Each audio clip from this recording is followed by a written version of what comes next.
So welcome everyone, this is Ashwin Jaiswal और अब हम लोग चलते हैं अपने आईएससी कॉमर्स क्लास 12 के chapter number 6 which is principles of management. बहुत इंपॉर्टेंट चैप्टर है। हर बार इसमें से एटलीस्ट 6 मार्क्स के क्वेश्चंस आते हैं, 6 to 8 मार्क्स भी हो सकते हैं। एंड रिसेंट टाइम्स में अब इस चैप्टर से केस बेस्ड क्वेश्चंस आ रहे हैं। ठीक है, तो अब इससे कोई डायरेक्ट क्वेश्चन शायद आपको ना मिले। अब पास्ट एग्जाम क्वेश्चंस देखोगे तो डायरेक्ट क्वेश्चंस आते थे, बिकॉज तब आईएससी का फॉर्मेट अलग होता था। बट कमिंग डेज में मेरे को ऐसा लगता है कि इस चैप्टर से केस बेस्ड क्वेश्चन ज्यादा आएंगे। ठीक है, आप बस इस वीडियो को अच्छे से देखना, कॉन्सेप्ट को समझना। मैं सारे कॉन्सेप्ट पे डिटेल्स में जाऊंगा एंड बस उसके बाद फिर आपको नोट से इसको गो थ्रू कर लेना है। ठीक है, नोट्स आपको चाहिए तो मेरे ऐप में अवेलेबल है, नीचे डिस्क्रिप्शन में उसका लिंक गिवन है। Let's start the chapter. तो सबसे पहले हम लोग बात करते हैं कि प्रिंसिपल्स बोल किसको रहे हैं। ठीक है, मैनेजमेंट प्रिंसिपल्स, ये जो प्रिंसिपल्स ऑफ मैनेजमेंट या जो मैनेजमेंट प्रिंसिपल्स है, ये होता क्या है। एग्जाम में आपसे नहीं पूछेगा, बट आपको पता होना चाहिए कि ये होता क्या है। ये होता है जनरल गाइडलाइंस। ठीक है, कोई भी काम करने के लिए गाइडलाइंस दिए जाते हैं। सिमिलरली मैनेजमेंट करने के लिए भी कुछ गाइडलाइंस है। अगर आप इन गाइडलाइंस को फॉलो करेंगे तो आपके डिसीजंस अच्छे होंगे। ये आपको अच्छे डिसीजंस लेने के लिए एंड अच्छे एक्शंस लेने के लिए हेल्प करेगा। तो there are certain guidance provided by some renowned people. अभी दो को हम लोग तो अपने चैप्टर में देखेंगे, वैसे और भी लोग हैं। There are many people who have given guidance, but हम लोग दो लोगों के बारे में अपने सिलेबस में देखने जा रहे हैं। तो उन लोगों ने गाइडेंस दिया है और उन गाइडेंस को मान करके अगर कोई भी मैनेजर अपने टीम को मैनेज करे, अपने ऑर्गेनाइजेशन को मैनेज करे, तो वो मैनेजर अच्छे डिसीजन भी लेगा और अच्छे एक्शंस भी होंगे उसके। ये जो प्रिंसिपल्स है, ये प्रिंसिपल्स आपको कॉज एंड इफेक्ट के बारे में बताते हैं। ठीक है, पहला बात तो इन दोनों वर्ड्स का मतलब क्या हुआ। इफेक्ट हम लोग यहां पे बोल रहे हैं रिजल्ट्स को, और आपको जो रिजल्ट्स पाना है उसके लिए आपको क्या कॉजेस यानी क्या एक्शंस लेने पड़ेंगे, ये आपको प्रिंसिपल्स ऑफ मैनेजमेंट समझाता है। So if you have a desired result which you want to achieve, अगर आपको कोई रिजल्ट अचीव करना है तो ये रिजल्ट अचीव करने के लिए क्या क्या कॉजेस आपको करने पड़ेंगे, वो आपको प्रिंसिपल्स गाइड करेगा। And last very important point, ये प्रिंसिपल जो है ये फ्लेक्सिबल इन नेचर होते हैं। मतलब जरूरी नहीं है कि जैसा गाइडेंस आ गया उसको आप एज इट इज मानेंगे, आप अपने हिसाब से चेंजेस कर सकते हैं। राइट, सिचुएशंस के according, based on different situations you can make your changes. कुछ हम लोग थोड़ा और डिटेल में देख लेते हैं। नेचर, फीचर, कैरेक्टरिस्टिक्स बोल के आपसे पूछ सकता है, हालांकि ये सब नहीं पूछेगा। आपको पूछेगा हेनरी फेयोल और एफ.डब्ल्यू. टेलर के प्रिंसिपल्स, और वो भी केस बेस्ड सिनेरियो में। ठीक है, ये सब आई डोंट एक्सपेक्ट कि ये सब आएगा, बट सिलेबस में है तो हमारा काम है इसको कर लेना। ठीक है, but mainly what is going to come in the board exam will be Henry Fayol and F W. Taylor के प्रिंसिपल्स आएंगे। ठीक है, और वो भी केस बेस्ड सिनेरियोज में आएंगे। राइट, तो चलिए इसको देखते हैं क्या क्या और बातें हैं प्रिंसिपल्स के बारे में। नंबर वन थिंग, ये यूनिवर्सल है। यूनिवर्सल उसे कहते हैं जो हर जगह अप्लाई हो जाता है। जैसे बिजनेस में भी अप्लाई होगा, नॉन बिजनेस एंटिटीज में भी अप्लाई होगा, सरकारी ऑर्गेनाइजेशंस में भी अप्लाई होगा, hospital, military, university, schools, traffic, हर जगह प्रिंसिपल्स ऑफ मैनेजमेंट का इस्तेमाल किया जा सकता है। You can use it everywhere, that is why it is universal. ठीक है, अच्छा, यूनिवर्सल को एक और नाम आप दे सकते हैं, वो है परवेसिव। ठीक है, जो हर जगह लगे उसे हम परवेसिव भी कहते हैं। Right, okay. नेक्स्ट है डायनामिक। जैसा हमने पिछले स्लाइड में बात किया था, डायनामिक उसे कहते हैं जो कि फ्लेक्सिबल इन नेचर होता है। ठीक है, तो they can be modified in different situations. तो अगर आगे जाके हम लोग देखेंगे कुछ प्रिंसिपल्स, तो जरूरी नहीं है कि जैसा बोला है वैसा ही आपको एग्जैक्ट प्रिंसिपल्स अप्लाई कर लेना है, आप सिचुएशंस के अकॉर्डिंग बदल भी सकते हैं। नेक्स्ट बोल रहा है कि प्रिंसिपल जो होता है ये इंसानों पे लगता है, इंसानों के बिहेवियर चेंज करने के लिए लगता है। इनमें से कोई भी प्रिंसिपल आपको ये नहीं सिखाता कि आपको मशीन को किस तरीके से इंस्ट्रक्शन देना है। मशीन तो प्रोग्राम पे चलता है। इंसानों को कंट्रोल करने के लिए प्रिंसिपल्स बनाए गए हैं। मोस्टली ये स्टाफ के बिहेवियर, स्टाफ का relation with the senior, staff का रिलेशन विद द ऑर्गेनाइजेशन, तो स्टाफ पीपल ओरिएंटेड है। राइट, तो ये सब प्रिंसिपल्स पीपल ओरिएंटेड है। नेक्स्ट है कंटिंजेंट। कंटिंजेंट उसे कहते हैं जो कि डिपेंड करता है on the happening of any event. Contingent उसे कहते हैं जो कि डिपेंड करेगा। राइट, तो प्रिंसिपल्स हमें कौन से लगाने हैं, ये डिपेंड करेगा कि सिचुएशन कैसा है, राइट। तो हम लोग सारे प्रिंसिपल एक साथ अप्लाई नहीं करते, हम लोग डिपेंड करता है what situation right now we are in, and based on that we will apply certain guidelines, ठीक है, गाइडलाइंस या प्रिंसिपल। कॉज इफेक्ट रिलेशनशिप मैंने पहले बता दिया आपको कि इफेक्ट का मतलब होता है रिजल्ट, राइट, इफेक्ट का मतलब होता है रिजल्ट और कॉज होता है एक्शन। तो हर रिजल्ट का कोई ना कोई एक्शन होता है, ठीक है। तो जैसे आपको अच्छे मार्क्स लाने हैं तो अच्छे मार्क्स हो गए आपके रिजल्ट, इफेक्ट, और अच्छे मार्क्स लाने के लिए आपको क्या करना पड़ेगा, अच्छे से पढ़ाई करनी पड़ेगी, तो वो हो गया कॉज। तो हर रिजल्ट का कोई ना कोई कॉज होता है, हर इफेक्ट का कोई ना कोई कॉज होता है। प्रिंसिपल्स आपको इन दोनों का रिलेशन बता देता है कि आपको अगर एक रिजल्ट चाहिए तो उसके लिए आपको कैसे कॉजेस करने पड़ेंगे, ये गाइडेंस आपको हेल्प करेगा जानने के लिए। And last very important point वो है कि सारे प्रिंसिपल इक्वली इंपॉर्टेंट है, ऐसा नहीं है कि कोई ज्यादा इंपॉर्टेंट है या नंबर 1 पे जो लिखा है वो ज्यादा इंपॉर्टेंट है। All principles are equally important in their situations, right. तो ये हो गए कुछ फीचर्स, ठीक है। अब इंपॉर्टेंस वगैरह हम लोग बाद में करेंगे, लास्ट में करेंगे, पहले I want to take you to the principles, right. तो सबसे पहले हम लोग आते हैं एफ.डब्ल्यू. टेलर के प्रिंसिपल्स पे। आप नीचे पे एक लाइन लिखा है उस पर थोड़ा ध्यान देना। एफ.डब्ल्यू. टेलर ये शॉर्ट क्वेश्चंस में पूछ सकता है, he is also known as the father of scientific management. Now सबसे पहला प्रिंसिपल, हाँ, अब टेलर का जो प्रिंसिपल है ना, ये मोस्टली फैक्ट्री वालों के लिए, मोस्टली जो इसने बात किया रहेगा वो फैक्ट्री प्रोडक्शन उस टाइप की बातें होंगी, राइट। सब चलो, सबसे पहला principle he saying science not rule of thumb. अब यहां पे साइंस का मतलब क्या है, यहां पे साइंस का मतलब है लॉजिकल थिंकिंग, यहां पे साइंस का मतलब है एनालिसिस, यहां पे साइंस का मतलब है यूजिंग योर नॉलेज। जब हम लोग किसी चीज को साइंटिफिकली स्टडी या एनालिसिस करते हैं, मतलब we are going deep into it, और बहुत गहरा अध्ययन करने के बाद we are taking decision, deep analysis करने के बाद वी आर टेकिंग डिसीजंस। और रूल ऑफ थंब का क्या मतलब होता है, रूल ऑफ थंब मतलब होता है ट्रायल एंड एरर, चलो कुछ भी करके देख लो, ये काम किया, ये नहीं किया तो कुछ और करके देख लेते हैं। तो टेलर क्या कह रहे हैं, टेलर कह रहे हैं कि आप ऑर्गेनाइजेशन में साइंटिफिक बनो, साइंस यूज करो, use logic, use reasoning, use analysis, don't do trial and error, don't use the rule of thumb, because करोड़ों का बिजनेस खराब हो सकता है आपके एक गलत डिसीजन से। सेकेंड पॉइंट आता है हार्मनी नॉट डिस्कॉर्ड। अब यहां पे दो टाइप के लोगों की बात हो रही है, एक है मैनेजमेंट और दूसरे हैं वर्कर्स। एक है मैनेजमेंट और दूसरे हैं वर्कर्स। ये बोल रहा है कि जो मैनेजमेंट करने वाले जो टॉप के लोग हैं और जो वर्कर है, स्टाफ है, एम्प्लॉइज है, इन लोगों में हार्मनी होना चाहिए, मतलब ये साथ साथ मिलकर काम करे, इनमें डिस्कॉर्ड या कोई डिफरेंसेस नहीं होने चाहिए। इनमें लड़ाई झगड़ा हो गया तो ऑर्गेनाइजेशन नहीं चल पाएगा। नेक्स्ट है नंबर 3। अब देखो टेलर ने एक चीज देखा, Taylor saw that the major difference between the management and the staff, the working class and the ruling class, उसने देखा कि इन दोनों में जो मेन झगड़ा होता है ना वो पैसों के लिए होता है। जो मैनेजमेंट वाले हैं वो चाहते हैं कि ज्यादा पैसा उनको मिले, जो नीचे स्टाफ है उनको उनको लगता है कि ज्यादा पैसा उनको मिले। तो मेन लड़ाई किसकी है, पैसों की है। तो अगर पैसों की प्रॉब्लम सॉल्व हो जाए तो फिर तो कोई लड़ाई रहेगी ही नहीं।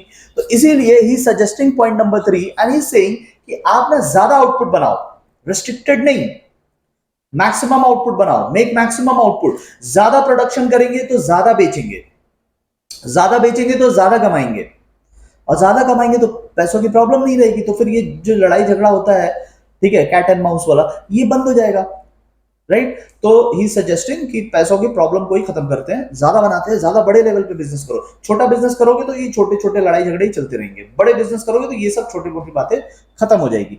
Next 4th number, he is again talking about division of work. अब डिवीजन ऑफ वर्क में किसका किसका, he is talking about the management again and is talking about the workers again. तो ये कह रहा है कि जो मैनेजमेंट वाले लोग हैं, जो टॉप के जो लोग हैं, जो मैनेजमेंट में है, उनका वर्क अलग है। उनका वर्क जो है वो ज्यादा ब्रेन रिलेटेड है, थिंकिंग रिलेटेड है। मैनेजमेंट वाले प्लान्स बनाते हैं, और ये जो वर्कर लोग हैं, ये वर्कर लोगों का काम अलग है, इनको ग्राउंड पे जाके एक्टिविटीज करने पड़ते हैं। तो दोनों का सेपरेट काम है। The work should be clearly differentiated and one should not interfere in each others work. Management वाले वर्कर के काम में ज्यादा दखल अंदाजी ना करें, और वर्कर्स भी मैनेजमेंट के काम में, देखो मैनेजमेंट का काम है सोचने का, वर्कर फिर ना सोचे, वर्कर फिर मैनेजमेंट को ना सिखाए कि देखो आप गलत सोच रहे हो, आपको ऐसे करना है। भाई तू अपना काम कर, मैनेजमेंट अपना काम करेगा, दोनों अपना अपना काम कर ले तो पूरा काम हो जाएगा। और दोनों एक दूसरे के काम में ज्यादा इंटरफेयर करेंगे ना तो फिर प्रॉब्लम होगा। नंबर 5, ही इज सेइंग कि जो वर्कर्स है हमारे ऑर्गेनाइजेशन में, point number 5 we are discussing, ठीक है, जो स्टाफ होते हैं हमारे, यही स्टाफ तो ऑर्गेनाइजेशन होते हैं। और ऑर्गेनाइजेशन क्या है, अगर आप सारे स्टाफ को हटा दो तो ऑर्गेनाइजेशन तो एक बड़ा सा बिल्डिंग हो जाएगा। बिल्डिंग से थोड़ी बिजनेस होता है, बिल्डिंग के अंदर जो लोग हैं, दैट इज इंपॉर्टेंट। तो यहाँ पे ही सेइंग कि जो लोग हैं ना, वो लोग क्वालिफाइड होने चाहिए, वो लोग अच्छे होने चाहिए, क्योंकि लोग अच्छे हैं तो ऑर्गेनाइजेशन अच्छा है। आप एक क्रिकेट टीम इमेजिन करो, अगर 11 खिलाड़ी अच्छे हैं तो वो टीम जीतेगी, और अगर 11 खिलाड़ी खराब है तो कितना भी बड़ा कंट्री हो, आप देखो यूएसए आया था ना वर्ल्ड कप खेलने T20, कहां जीता? यूएसए तो बहुत अच्छा देश है, क्यों नहीं जीता? क्योंकि 11 खिलाड़ी कमजोर है ना, ठीक है, उसमें भी एक टीम को हरा दिया था उसने, ठीक है। तो साइंटिफिक सिलेक्शन, हमें क्या करना चाहिए, हमें साइंटिफिक सिलेक्शन करना चाहिए, राइट, मतलब मेरिट बेसिस पे सिलेक्शन। यहां पे साइंटिफिक सिलेक्शन का मतलब है मेरिट बेसिस का सिलेक्शन करना चाहिए। हमें नेपोटिज्म के बेसिस पे, फेवरेटिज्म के बेसिस पे अगर ऐसे लोगों को भर देंगे ना, फैमिली मेंबर्स, रिलेटिव, इन सबको अगर भर देंगे तो फिर हमारी ऑर्गेनाइजेशन में अच्छे लोग नहीं आ पाएंगे। हमें अच्छे लोगों का सिलेक्शन करना है, हमें उनका रेगुलर ट्रेनिंग करना है एंड उनका डेवलपमेंट करना है। ट्रेनिंग होता है जब उनको आप काम सिखाते हैं, एंड डेवलपमेंट होता है जब उनको आप करियर में और आगे बढ़ाते हैं, पर्सनालिटी डेवलपमेंट करते हैं। तो ही सेइंग कि वर्कर्स अच्छे होने चाहिए, अच्छे लोगों को लो, अच्छे लोगों को ट्रेन करो एंड आपकी ऑर्गेनाइजेशन अच्छी परफॉर्म करेगी। नेक्स्ट है स्टैंडर्डाइजेशन। नाउ यहाँ पे ही सेइंग कि जो भी tools, equipments, work method, working condition है ना, सब एक समान होना चाहिए। It should be equal for everyone.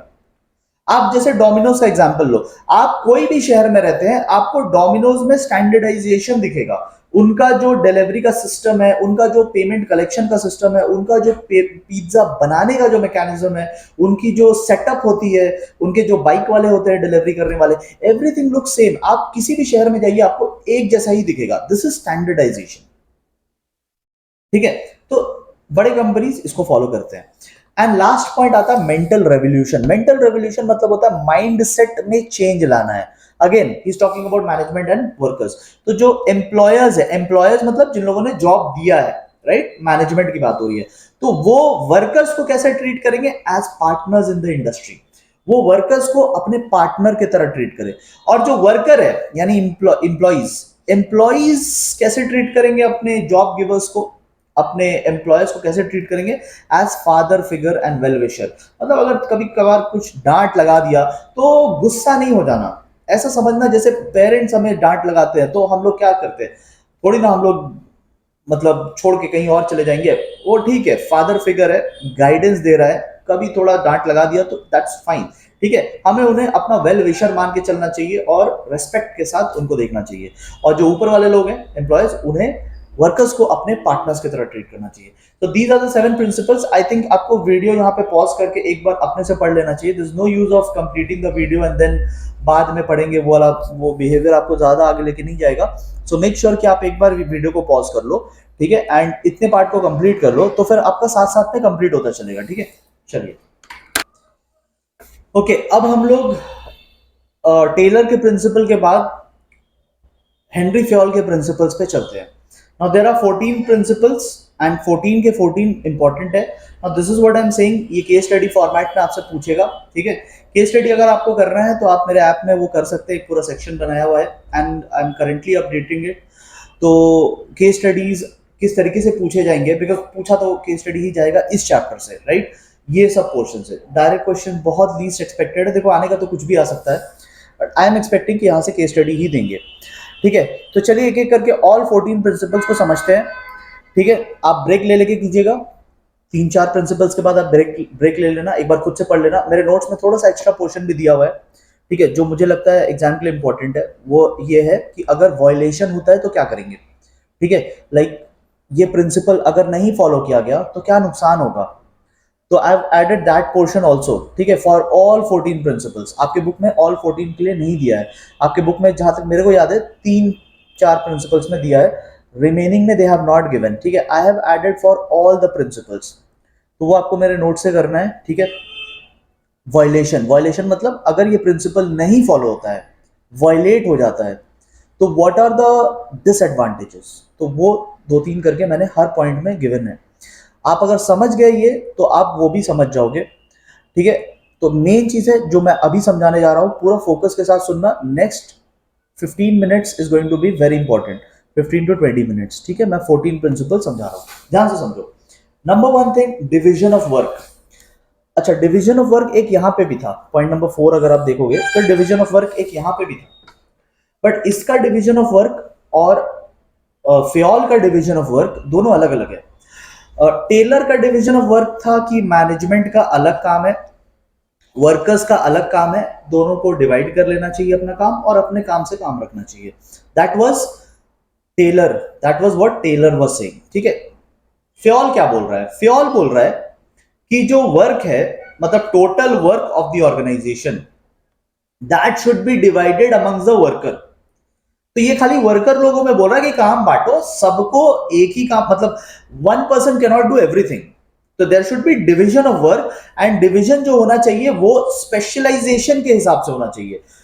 यहाँ पे कीवर्ड्स, की सेंटेंसेस हाइलाइटेड है, so that that employee can concentrate in only one type of work. काम को इस तरीके से बांट दीजिए कि जिसको जो आता है बस वो उसी काम को करे। और जब हम किसी काम को रिपीटेडली करते हैं तो हमारी स्पीड बढ़ती है उस काम में, हमारी एफिशिएंसी बढ़ जाती है उस काम में। सो ही सजेस्टिंग कि आप काम बांटिए, इससे काम अच्छा होगा, ठीक है। Don't make everyone do everything, ठीक है। Divide the work, make them repeat that work and they will become good workers. Number 2 point आता है अथॉरिटी एंड रिस्पॉन्सिबिलिटी का। यहां पे is firstly defining what is authority. Authority का मतलब होता है power to take any decision, and responsibility का मतलब होता है टू कंप्लीट एनी वर्क। आपको एक ऑब्लिगेशन, एक जिम्मेदारी आ गया to complete that work, obligation आ गया, राइट। तो what is Fayol saying? Fayol is saying कि जिसको आपने अथॉरिटी दिया है, ठीक है, suppose there is one person और इस पर्सन को आपने पावर दिया, आपने अथॉरिटी दिया, तो अगर इसको आपने अथॉरिटी दिया है ना, तो Taylor is sorry Fayol is saying कि आप इसको रिस्पॉन्सिबिलिटी भी दो। Give him authority and responsibility both.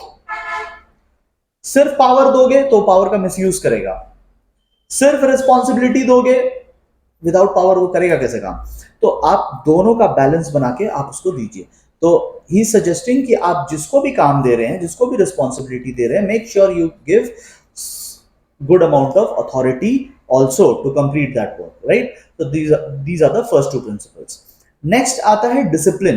Very simple point. He is suggesting, he मतलब Fayol is suggesting कि वर्क प्लेस पे डिसिप्लिन होना चाहिए, रूल्स रेगुलेशन होना चाहिए, इससे ऑर्गेनाइजेशन स्मूथली रन करेगा। जहां डिसिप्लिन नहीं है वहां पे क्योस होता है, कंफ्यूजन होता है, ठीक है, मिसअंडरस्टैंडिंग्स होते हैं। डिसिप्लिन रहेगा तो सब कुछ अच्छे से चलेगा। Very simple point. Point number 4, again a very simple point, unity of command. Unity of command में फ्योल इज सजेस्टिंग कि एक जूनियर जो है उसे एक टाइम में एक ही सीनियर से कमांड आना चाहिए। If multiple seniors start giving command, if multiple senior start giving command, तो ये जूनियर फिर काम करने के कंडीशन में नहीं रहेगा, ये कंफ्यूजन में आ जाएगा किसका काम पहले करे, क्योंकि सारे सीनियर्स है। तो इस जूनियर को बहुत कंफ्यूजन होगा, इस जूनियर का फोकस खराब होगा, इसकी एफिशिएंसी डाउन होगी। तो इसीलिए फ्योल इज सजेस्टिंग कि एक बार में एक ही सीनियर ऑर्डर दे, मल्टीपल जगह से ऑर्डर ना आए, right. Next very important point जो थोड़ा समझने में स्टूडेंट्स को प्रॉब्लम होता है वो है यूनिटी ऑफ डायरेक्शन। यहां पे बात हो रहा है कि जब आपके पास मल्टीपल प्रोडक्ट्स होते हैं ना, जैसे मान लो आप कॉस्मेटिक्स भी बनाते हैं और आप टूथपेस्ट भी बनाते हैं, ठीक है। तो कॉस्मेटिक्स एक अलग कैटेगरी का आइटम है, टूथपेस्ट एक अलग कैटेगरी का आइटम है। मान लो आप कुछ और भी बनाते हैं, तो you are making different different types of products. जैसे आईटीसी है, आईटीसी काफी सारे प्रोडक्ट्स बनाता है। सपोज आप बिस्किट भी बना रहे हैं, आप कॉस्मेटिक्स भी बना रहे हैं, आप टूथपेस्ट भी बना रहे हैं, आप बहुत सारी चीजें बना रहे हैं। तो जब आप बहुत सारी चीजें बनाते हैं ना, you have to follow unity of direction. Unity of direction का मतलब है, जैसे मैं कॉस्मेटिक्स को अगर उठाऊं तो कॉस्मेटिक्स का there should be one head, एक हेड होना चाहिए, इनका एक प्लान होना चाहिए और ये अपने एक ऑब्जेक्टिव के तरफ आगे बढ़ेंगे, ठीक है। There should be one head, one plan और वन गोल के तरफ ये लोग आगे बढ़ेंगे, राइट। तो और सिमिलरली टूथपेस्ट के लिए भी होगा, सिमिलरली कोई और प्रोडक्ट के लिए भी होगा। तो मतलब one product, one activity One activity should have one head only, should have one plan only, and should move in one direction only. There should not be any overlapping और products का नियम कानून इसमें लागू हो जाए, इसका नियम कानून किसी और प्रोडक्ट में लागू हो जाए, वो नहीं होना चाहिए.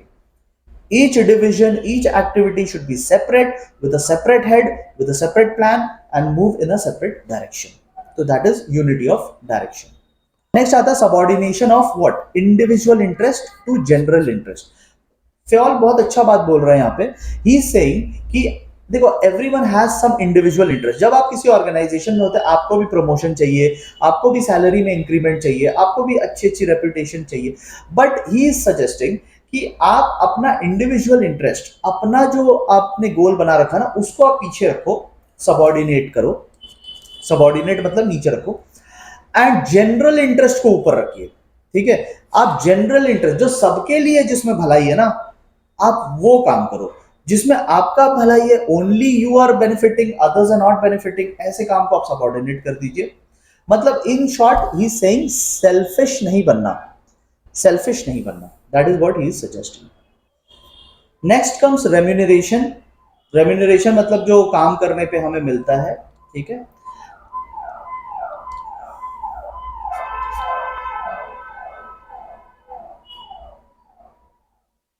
राइट. तो next comes remuneration, and remuneration के बारे में ही सेइंग कि जो सैलरी होनी चाहिए, जो भी आप पेमेंट कर रहे हैं, that should be fair, reasonable and satisfactory to both worker भी और एम्प्लॉयर भी. ठीक है, इतना कम पेमेंट मत कर देना कि वो वर्कर कहीं और जाने के बारे में सोचने लग जाए, और इतना ज्यादा पैसे भी मत दे देना कि आपके खुद के बैंक बैलेंस कम पड़ जाए. ठीक है, तो basically you have to give fair, reasonable and satisfactory salary. ठीक है, बहुत कम भी नहीं देना है, बहुत ज्यादा भी नहीं देना है. It should be justified. Next point आता है सेंट्रलाइजेशन एंड डिसेंट्रलाइजेशन. सेंट्रलाइजेशन का क्या मतलब हुआ? सेंट्रलाइजेशन का मतलब हुआ जहां पे सारे ब्रांचेस के डिसीजन एक ही हेड ऑफिस से लिए जाते हैं. जैसे सैमसंग, सैमसंग का हेड ऑफिस कोरिया में, साउथ कोरिया में. ठीक है, बट उसके ब्रांचेस तो पूरे वर्ल्ड में फैले हुए हैं सैमसंग के. तो सैमसंग अगर हेड ऑफिस से कोई डिसीजन ले रहा है, अपने साउथ कोरिया हेड ऑफिस से कोई डिसीजन ले रहा है, तो उसे हम कहेंगे सेंट्रलाइज्ड डिसीजन है. और डिसेंट्रलाइजेशन क्या हो गया? डिसेंट्रलाइजेशन हो जाता है जब लोकल लेवल पे डिसीजन लिए जाते हैं, लोकल ब्रांचेस पे डिसीजन लिए जाते हैं. जैसे मान लो इंडिया में एक ब्रांच है सैमसंग का, और इंडिया में लेट्स से कोई हॉलीडे है, ठीक है, या मार्केट बंद है.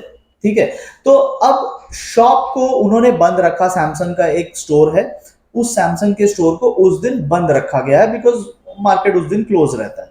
तो ये डिसीजन क्या साउथ कोरिया से आएगा? नो, ये डिसीजन लोकल लेवल पे बनाए गए. तो लोकल लेवल पे जो डिसीजन होते हैं, तब हम लोग कहते हैं कि ये डिसेंट्रलाइज्ड डिसीजन था लोकल लेवल पे. और जो डिसीजन हेड ऑफिस से आते हैं, वो उसे हम कहते हैं ये सेंट्रलाइज्ड डिसीजन था, हेड ऑफिस का डिसीजन था. ठीक है, तो फ्योल क्या बोल रहे हैं? Which one is better? Fayol is not saying कि कौन बेटर है. फ्योल बोल रहे हैं कि आप एक परफेक्ट बैलेंस बना के चलो. जो लेसर इंपॉर्टेंट चीजें हैं वो डिसेंट्रलाइज्ड होनी चाहिए, लोकल लेवल पे खुद ही देख लेंगे. और जो इंपॉर्टेंट इश्यूज है वो सेंट्रलाइज्ड होनी चाहिए, उसे अपने कंट्रोल में रखना चाहिए. ठीक है, this is what Fayol is suggesting. Next come scalar chain. अब स्केलर चेन में फ्योल इज सेइंग कि आप एक चेन बना लो कम्युनिकेशन का. जो भी कम्युनिकेशन होगा वो इसी चेन को फॉलो करके होगा. मतलब जैसे कि आप यहाँ पे देख सकते हैं, अगर ए कम्युनिकेट करेगा तो वो बी को करेगा, डायरेक्टली किसी और को नहीं करेगा. बी कम्युनिकेट करेगा तो वो सी को करेगा, सी करेगा तो डी को, डी करेगा तो ई को. ऐसे ही एक चेन में कम्युनिकेशन होगा. इससे कम्युनिकेशन की ब्रेक होने के चांसेस बहुत कम है, और मिस्टेक कहाँ हो रहा है वो भी हम लोग पकड़ पाते हैं, बिकॉज वी नो कि कौन कौन लोग इस चेन में इन्वॉल्व है. ठीक है, बट कभी कभी क्या होता है, इमरजेंसी सिचुएशंस आते हैं, और इमरजेंसी सिचुएशन में ऐसे धीरे धीरे धीरे धीरे करके हम लोग कम्युनिकेट नहीं कर सकते. तो उस केस में जैसा कि आप देख रहे होंगे, यहाँ एफ और एम के बीच में डायरेक्ट कम्युनिकेशन हो जा रहा है. इसे हम कहते हैं गैंग प्लैंक. इसे हम कहते हैं gang plank, right? This is called gang plank. Gang plank का मतलब है कि we do not communicate in a chain, we communicate anyhow, right? ये सिर्फ इमरजेंसी सिचुएशन में यूज करते हैं. यहां पे लिखा हुआ भी है कि it should not be a normal practice. Normally scalar chain follow करना है, कभी कभी अर्जेंसी में आप इस चेन को ब्रेक कर सकते हैं और गैंग प्लैंक कर सकते हैं, but gang plank is not a normal practice, right. Next आता है ऑर्डर। तो दो चीजों की बात हो रही है यहां पे। Number one, we are talking about everything, and number two, we are talking about everyone. यानी जो सामान है आपके ऑर्गेनाइजेशन में, जो रिसोर्सेज है, पेन पेपर, बहुत सारे ऑफिस में चीजें पड़ी रहती है, फैक्ट्री में देखोगे तो मटेरियल बहुत सारे पड़े रहते हैं। तो जो मटेरियल्स है एंड जो लोग है, वो सब ऑर्डर में होने चाहिए। ऑर्डर मतलब अपने अपने जगह पे होने चाहिए। अगर मुझे प्रिंटिंग का पेपर चाहिए तो वो उसका एक जगह होता है ऑफिस में, वहां से मैं लेकर आऊंगा और वहां से मैं प्रिंट करूंगा। अगर मुझे स्टेपलर चाहिए तो स्टेपलर भी मैं स्टेशनरी आइटम उठाकर लाऊंगा, उसको यूज करूंगा एंड फिर ऑर्डर में उसको रख दूंगा। अगर किसी मैनेजर से मिलना है तो वो मैनेजर अपने ऑफिस में होना चाहिए, अपने कैबिन में होना चाहिए, राइट। अदरवाइज फिर क्योस होगा। तो everything and everyone should be eight their respective places. Next आता है equity. Very simple point. Equity का मतलब होता है इक्वालिटी। अगर आप सेम प्लेस में हैं, सेम रैंक में काम कर रहे हैं, तो आपकी सैलरी सेम होनी चाहिए, आपकी वर्किंग कंडीशन सेम होनी चाहिए। बेसिकली यहां पे रैंक की बात हो रही है। अगर आपका रैंक, आपका लेवल, आपका पोजीशन ऑर्गेनाइजेशन में सेम है दो लोगों का, तो एक को ज्यादा सैलरी, एक को कम सैलरी, ऐसा नहीं होना चाहिए, क्योंकि एक ही रैंक है ना। एक का वर्किंग आवर्स अलग है, दूसरे का वर्किंग आवर्स अलग है, ये नहीं होना चाहिए। सेम जब रैंक है तो everything should be same, equality होना चाहिए, ठीक है। No nepotism, no favouritism, highlighted किया हुआ है, right. Okay, next principle, I think this is principle number 12 and this is stability of tenure. इस प्रिंसिपल में फ्योल बोल रहे हैं कि वर्कर को एक लॉन्ग टर्म के लिए आप ऑर्गेनाइजेशन में रखिए, ठीक है। They should get good amount of time in an organisation. इससे क्या है, उसकी लॉयल्टी बढ़ेगी। जब लंबे समय तक किसी ऑर्गेनाइजेशन में रहते हैं तो एक लॉयल्टी बन जाती है, एक अटैचमेंट हो जाता है, ठीक है। अगर आप उसको कम टाइम के लिए रख रहे हैं, जैसे आज के टाइम में many organisations are not taking workers for a long time. Employees को जब वो लेते हैं तो उनको ना नोटिस पीरियड पे ही रखते हैं। वो बेसिकली बोल देते हैं कि we are taking you for only 1 year, 1 साल तक हम लोग आपका काम देखेंगे, अगर पसंद आया तो परमानेंट करेंगे, अदरवाइज आपका टाटा बाय बाय हो जाएगा, ठीक है। तो बेसिकली अगर आप किसी वर्कर को ऐसा बोलोगे कि हम आपको सिर्फ 1 ईयर के लिए रख रहे हैं, नॉन परमानेंट बेसिस पे, टेम्पररी बेसिस पे, और फिर हम लोग देखेंगे आप कैसा काम कर रहे हो, फिर हम लोग सोचेंगे कि आपको परमानेंट करना है कि नहीं। आप उस वर्कर के पॉइंट ऑफ व्यू से सोचो, क्या वो मन लगा के काम करेगा? वो तो सुबह में काम करेगा और शाम में naukri.com खोलकर बैठा रहेगा, वो दूसरी जॉब ढूंढता रहेगा, तो उसके माइंड में रिलैक्सेशन नहीं रहेगा, उसके काम में मन नहीं लगेंगे, ठीक है। अननेसेसरीली लेबर टर्नओवर होगा।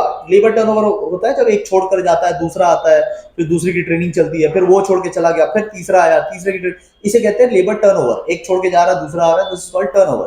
तो ये सब अननेसेसरीली क्यों करना? एक वर्कर को ले रहे हो, परमानेंट लो, उसके माइंड में सेटिस्फैक्शन रहेगा, वो फोकस करेगा, लॉयल्टी बनेगी, अटैचमेंट रहेगा। और अगर आप उसको टेम्पररी रखते हैं तो फिर आप समझ जाओ, मतलब वो फिर दूसरी जगह भी फिर देख रहा होगा दूसरी जॉब के लिए। इनिशिएटिव, वेरी इंपॉर्टेंट पॉइंट, ठीक है। जो सबसे पहला कोविड के बाद जो सबसे पहला एग्जाम हुआ था, उसके सैंपल पेपर में काउंसिल ने यहीं से क्वेश्चन बनाए थे, और इस क्वेश्चन को अभी तक डाला नहीं है उन्होंने किसी भी एग्जाम में, ठीक है। तो हालांकि all 14 are important, any question can come. ये क्या है, ये पॉइंट क्या बोलता है? इनिशिएटिव वाला पॉइंट बोलता है कि Henri Fayol is saying that workers should be allowed, workers मतलब employees, should be allowed to take initiative by themselves. हर बार उनको ऑर्डर देके काम करवाना ये नहीं चलेगा। आप उनको खुद से काम करने का मौका दो, उनको खुद से सजेशंस का मौका दो, उनको खुद से बातें रखने का मौका दो। उनकी बात मानना नहीं मानना ये मैनेजमेंट के ऊपर है, बट उनकी बात रखने की कोई मैकेनिज्म होनी चाहिए। They should be allowed to put forward their thoughts. Workers should be allowed to put forward their thoughts, ठीक है। मानना नहीं मानना ये बात की बात है, बट उनकी बात सुनेंगे ही नहीं ये गलत है। तो उनकी बात सुननी चाहिए, दिस इज व्हाट इनिशिएटिव वाला point is. And last point आता है एस्पेरेट डी कॉर्प्स। एस्पेरेट डी कॉर्प्स ये फ्रेंच टर्म है, ठीक है। This term is not English, it is French, and इसका मतलब होता है टीम स्पिरिट, राइट। इसका मतलब होता है टीम स्पिरिट, सब कोई मिल करके काम करे, इंडिविजुअली काम ना करे। तो हमने एक पॉइंट किया था ना, सबऑर्डिनेशन ऑफ इंडिविजुअल इंटरेस्ट, ये वाला ऊपर वाला, आई think this was point number 6, जो भी पॉइंट नंबर 6 था शायद। तो पॉइंट नंबर 6 में हमने बात किया था कि आप सेल्फिश मत रहिए, आप जनरल इंटरेस्ट में काम कीजिए। उसी को एक लेवल आगे बढ़ाते हुए ये पॉइंट बना है जहां पे बोला है कि स्पिरिट डिकॉप्स फॉलो करो। हम लोग एक टीम में आगे चल रहे हैं, the organisation is a team, और ग्रुप में जब हम लोग एफर्ट देंगे तो रिजल्ट ज्यादा अच्छे आते हैं। इंडिविजुअली स्कैटर्ड, इंडिविजुअली अगर हम लोग एफर्ट देंगे तो वो उतना फायदा नहीं होगा, बट अगर हम लोग एक फ्लॉक में आके together if we give effort तो उसका ज्यादा मैग्नीट्यूड में इंपैक्ट दिखता है, right. So these were the 14 principle. 7 principle हमने टेलर के किए, 14 प्रिंसिपल हमने हेनरी फ्योल के किए, ठीक है। डिफरेंसेस आप नोट से कर लेना, जो दोनों के डिफरेंसेस है, ठीक है। सो ये जो 21 पॉइंट्स हमने किए 7 एंड 14, यही आई एक्सपेक्ट कि यहीं से क्वेश्चन बनेगा, एंड मोस्टली केस बेस्ड हो सकता है। देखो केस बेस्ड नहीं भी आया ऐसा कुछ, मतलब ये मत सोचना कि मैंने केस बेस्ड बोला तो केस बेस्ड ही आएगा, बट मेरे को लगता है कि यहां से बनेगा केस बेस्ड, ठीक है। क्योंकि फीचर, इंपॉर्टेंस, ये सब केस बेस्ड नहीं पूछते, ये सब स्ट्रेट फॉरवर्ड पूछा जाता है कि व्हाट आर द फीचर्स या व्हाट आर द इंपॉर्टेंट। तो केस बनाने का फिर कहां सीन है, यही सब जगह पे सीन है, लॉजिकल बात है, ठीक है। They can give direct question, past में दिया ही है उन्होंने, बट यहां से मेरे को लगता है कि केस बेस्ड ही आएगा, ठीक है। बाकी देखते हैं क्या होता है, चलो। ऑलराइट, तो हमने 7 प्रिंसिपल्स कर लिए टेलर के एंड 14 प्रिंसिपल कर लिए फ्योल के, और अब हम लोग देखते हैं कि नीड क्या है इन प्रिंसिपल्स का, इन प्रिंसिपल्स के फायदे क्या होंगे, इंपॉर्टेंस भी आप बोल सकते हो, ठीक है। तो अगर इंपॉर्टेंस बोल के भी पूछा तो you can write this as importance also. Need पूछा, need what is the importance, एक ही बात है कि उन लोगों ने जो ज्ञान दिया, जो प्रिंसिपल्स बताए, जो गाइडेंस दिए, तो इसका क्या नीड है। तो नंबर 1, इससे एक मैनेजर की एफिशिएंसी बढ़ जाएगी। अगर मैनेजर हेनरी फ्योल ने जो बात बताया है, एफडब्ल्यू टेलर ने जो बात बताया है, उसको अगर फॉलो करते हुए वो काम करेगा तो उसकी एफिशिएंसी बढ़ जाएगी, बिकॉज ये जो प्रिंसिपल है, ये प्रिंसिपल डेवलप किए गए हैं by various experts like Henry Fayol and F W Taylor. तो एक्सपर्ट लोगों की बात सुनोगे तो एक्सपर्ट जैसे रिजल्ट्स आएंगे। नेक्स्ट आता है, इससे क्रिस्टलाइज हो जाएगा आपका true nature of management. Management में बेसिकली करते क्या है, अगर आपको बोला जाए कि मैनेज करो तो आप सोचोगे ना कि यार मैनेज करो मतलब करना क्या है एक्चुअली। तो करना वही है जो एफडब्ल्यू टेलर और हेनरी फ्योल ने बोला है, ठीक है। इससे आपको समझ में आ जाएगा कि करना क्या है, what is the true nature of management, management में करते क्या है, व्हाट शुड वी डू, तो वो समझ में आ जाएगा, क्लैरिटी आ जाएगी बेसिकली, ठीक है। मैनेजर्स को ट्रेन करने के लिए भी इन प्रिंसिपल्स को यूज किया जाता है। जब लोग एमबीए की कोर्सेज करते हैं और या कोई भी मैनेजमेंट की कोर्सेज करते हैं, तो मैनेजमेंट के कोर्सेज में उनको सिखाया जाता है मैनेजमेंट, उनको मैनेजर बनने की ट्रेनिंग दी जा रही है, तो उसमें यही सब सिखाया जाता है, उनको यही सब पढ़ाया जाता है, ठीक है। कि सैलरी कैसे देना है, वर्क को डिवाइड कैसे करना है, ऑर्डर कैसे लाना है, डिसिप्लिन कैसे मेंटेन करना है, जो जो फ्योल ने बोला, जो जो टेलर ने बोला, वही सब सिखाया जाता है ट्रेनिंग में मैनेजर को। नेक्स्ट पॉइंट है टू अटेन सोशल गोल्स। जब आप लोगों को मैनेज करते हैं और जब मटेरियल को मैनेज करते हैं, इनको वेस्ट नहीं होने देते हैं, जैसे मटेरियल है तो मटेरियल को वेस्ट अवॉइड कर लेंगे हम लोग, ह्यूमन बींग्स है तो ह्यूमन बींग्स को प्रोग्रेस करने में हम लोग हेल्प करेंगे। सो जब ये सब होता है ना, तो हम लोग सोसाइटी में एक अच्छा कंट्रीब्यूशन दे रहे हैं। So with the help of management principles we can make optimum यानी best use of human talent as well as materials that we have, ठीक है। एंड एक और पॉइंट आप कर सकते हो, क्लैरिफाई थिंकिंग। अगर आप कंफ्यूज है कि क्या डिसीजन लेना है, तो एक बार सुनो ना फ्योल ने क्या बोला था, एक बार सुनो टेलर ने क्या बोला था, एक्सपर्ट लोगों की बातें सुनो, पढ़ो उन्होंने क्या बोला था, एंड देन वो डिसीजन ले लो। तो अगर आपके माइंड में क्लैरिटी नहीं है, क्योस है, कोई कंफ्यूजन है, तो ये प्रिंसिपल्स आपके माइंड को क्लैरिटी, एक दिशा देने में हेल्प करेगी, right. So these are the needs, ठीक है। 5 से ज्यादा पूछेगा नहीं, ओके। एक टॉपिक देखो, डिफरेंसेस आप कर लेना नोट से, जो डिफरेंसेस है हेनरी फ्योल और एफडब्ल्यू टेलर का। एक टॉपिक है रेलेवेंस बोलकर, अगर आप सिलेबस देखोगे तो सिलेबस में एक टॉपिक दिया हुआ है रेलेवेंस, ठीक है, ऑफ मैनेजमेंट प्रिंसिपल्स। तो रेलेवेंस में ना कोई क्वेश्चन बन नहीं सकता, रेलेवेंस जो टॉपिक है उसमें कोई क्वेश्चन बन नहीं सकता। ये है क्या, बेसिकली आपको देखो, ये लोग जो थे ना, हेनरी फ्योल, एफडब्ल्यू टेलर, ये लोग ना 100 साल पहले थे, ठीक है। Henry Fayol died in 1925, Henry Fayol died in 1925। आपका एग्जाम होने वाला है 2025 में। 100 साल, उसको मरे हुए 100 साल हो जाएंगे। तो उन्होंने, देखो इन लोगों ने ना प्रिंसिपल्स बहुत साल पहले दिया था, right? They have given their principles 150 years back. तो क्या आज भी इनके प्रिंसिपल्स रेलेवेंट है? जो बातें इन्होंने 150 साल पहले बोली, 200 साल पहले बोली, उतना पुराना बात, इज इट स्टिल रेलेवेंट? वो है टॉपिक रेलेवेंस का। तो yes, they are still relevant. ठीक है, आप देखोगे बुक में दिया हुआ है, मतलब हर पॉइंट के बगल में उन्होंने यही लिख के दिया है कि जो 14 प्रिंसिपल्स है उसका आज के डेट में कोई रेलेवेंस है क्या? बिकॉज बहुत पुराने प्रिंसिपल्स है ना, 150 इयर्स पुराने प्रिंसिपल्स है। तो आज मॉडर्न डे बिजनेस में, डिजिटाइज्ड बिजनेस में, एक ओपन इकोनॉमी बिजनेस में जहां फॉरेन ट्रेड हो रहा है, क्या आज भी हेनरी फ्योल ने जो उतने पुराने बातें बोली हुई थी वो आज भी एप्लीकेबल है? Is it still relevant? Yes, it is still relevant. अब इस पे कोई सवाल नहीं बन सकता एग्जाम में, for exam point of view. तो अगर आपको सेफ खेलना है, आप एक बार रीड कर लो अपने बुक से, ठीक है? That is not going to be asked in the exam, because इस पे कोई क्वेश्चन बन नहीं सकता। क्या क्वेश्चन बनेगा आप ही सोचो, ठीक है? सो क्वेश्चन इस पे नहीं बन सकते, ना तो ये कभी बोर्ड एग्जाम में आया है और ना मेरे को लगता है ये कभी आएगा, ठीक है? बट सिलेबस में है तो एक बार आप देख सकते हैं, मैंने आपको बता दिया वो है क्या, ठीक है? But not very important. आपको फोकस कहां करना है वो समझो। फोकस करना है 7 points of Taylor, 14 points of Fayol, और जितना मैंने इस वीडियो में कराया है बस इतना कर लो। आपका अगर इतना भी हो जाता है तो फिर आप बहुत आगे चल रहे हैं, राइट? ठीक है, तो इस वीडियो को I am ending over here. आपको ये वीडियो कैसा लगा आप डिस्क्रिप्शन में बताना, डिस्क्रिप्शन नहीं सॉरी कमेंट बॉक्स में बताना, ठीक है? And next we will move with another chapter, ठीक है? Thank you so much everyone.